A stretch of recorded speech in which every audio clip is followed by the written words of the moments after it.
maintenant. Donc je reprends le parcours. Une fois que le compte est créé, vous arrivez sur le tableau de bord. Donc c'est à cet endroit que vous pourrez effectuer une navigation sur les principaux aspects de votre compte.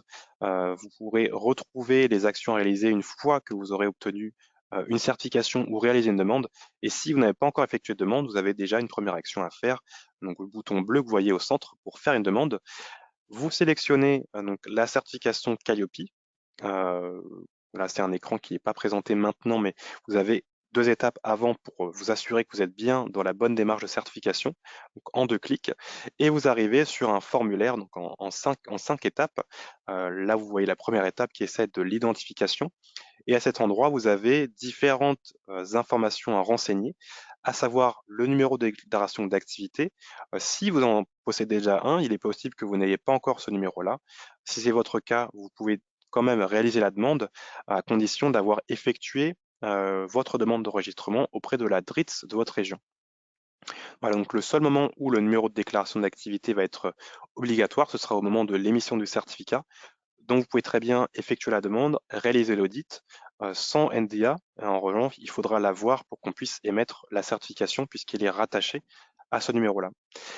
Autre information, le numéro de sirène de votre organisme, sa raison sociale, son statut juridique, donc l'adresse qui est reliée à cette activité, le lieu de déroulement des actions, si les clients viennent chez vous, ou alors c'est plutôt des formations à distance, ou alors que vous vous déplacez directement sur des salles, par exemple, que vous louez peut-être. Une fois que les informations sont renseignées, vous passez à l'étape suivante, donc l'étape 2, demande. À cet endroit, vous renseignez votre motivation, donc c'est finalement le sujet qu'on a pu voir sur le premier sondage, donc sur peut-être l'accès au financement ou le fait de pouvoir améliorer la qualité de votre service perçu. Ensuite, les catégories d'action ou la catégorie d'action que vous souhaitez intégrer à la certification. Donc là, si je reprends l'exemple de Vanessa, si vous souhaitez du premier coup avoir un certificat qui est valable sur action de formation, bilan de compétences, vous sélectionnez ces 2 critères à ce moment-là pour que l'audit se fasse autour de ces 2 catégories. Ou alors, si c'est plutôt sur uniquement action de formation, sélectionnez que ce choix-là. Ensuite, une fois que ces 2 champs sont complétés, vous passez à l'étape suivante. Vous arrivez à l'étape 3 de situation. Donc, vous pouvez renseigner si votre organisme a déjà fait l'objet d'un refus de certification datant de moins de 3 mois. Si vous avez déjà une certification CNEFOP, donc pour les personnes qui ne sauraient pas ce qu'est la certification CNEFOP, c'est un peu l'ancêtre de Calliope. C'était une autre démarche de certification qui existait avant Calliope. Et le fait de l'avoir aujourd'hui permet de bénéficier de conditions aménagées. Donc, il n'y aura pas tous les indicateurs qui seront vus pendant l'audit. Mais si ce n'est pas votre cas, vous cochez non et l'audit se fera de manière complète en fonction de votre activité. Ensuite, le chiffre d'affaires. Donc ça, c'est une information importante pour pouvoir calculer la durée de l'audit. Donc, ça fonctionne par palier. Donc, en fonction du chiffre d'affaires, il y aura une durée plus importante et donc le choix de l'option pré-audit. Donc, Néné en a parlé tout à l'heure.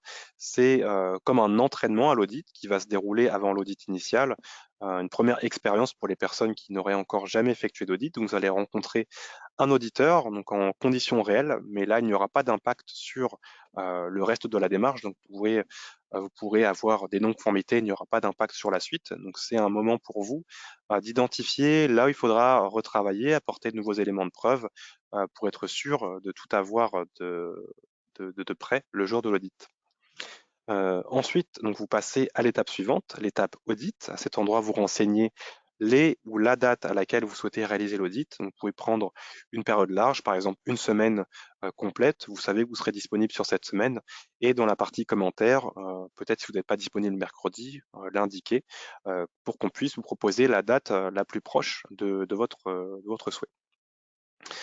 Ensuite, vous avez le lieu de l'audit. Donc, il est possible de le réaliser soit dans les locaux d'ICPF. Nous sommes situés à Levallois. Vous avez l'adresse qui est affichée sur l'écran, donc à Levallois-Perret. Soit dans vos locaux, donc chez vous. D'ailleurs, si vous êtes indépendant, vous n'avez pas de locaux dédiés à votre activité, on peut même intervenir à votre domicile. Donc, on a déjà réalisé des audits dans des cuisines, des salles à manger. On s'adapte à toutes les conditions. Ou alors un lieu d'un accord commun. Donc, voilà, vous pouvez louer une salle dans un espace de coworking. L'auditeur pourra s'y déplacer pour réaliser l'audit. Et enfin, le choix de l'option élaboration, donc c'est l'option qui vous permet d'organiser la conception de votre dossier de certification. Donc c'est une trame documentaire dans laquelle vous allez retrouver l'ensemble des indicateurs Calliope, qui proviennent du référentiel national qualité, et vous allez pouvoir apporter votre argumentation et vos éléments de preuve au fur et à mesure. Donc c'est un espace qui est en sauvegarde automatique, il n'y aura pas de risque de perdre vos données. Et c'est une option qui va vous suivre sur tout le cycle de certification, donc qui vous sera également utile pour les audits de surveillance, audits de renouvellement jusqu'à la fin.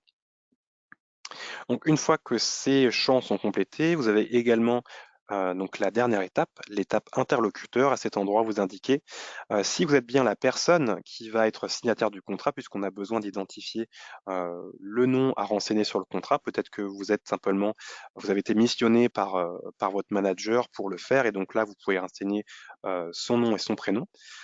Et ensuite, si vous êtes le référent qualité. Donc là également, on a besoin de savoir cette information. Et une fois que l'ensemble de ces champs sont complétés, vous pouvez cocher les deux cases que vous avez plus haut, donc pour vous permettre de confirmer que les informations que vous avez renseignées sont exactes, et ensuite de nous autoriser à les traiter. Donc, ce qui nous permet de vous envoyer une proposition qui repose sur ce que vous avez complété dans le formulaire.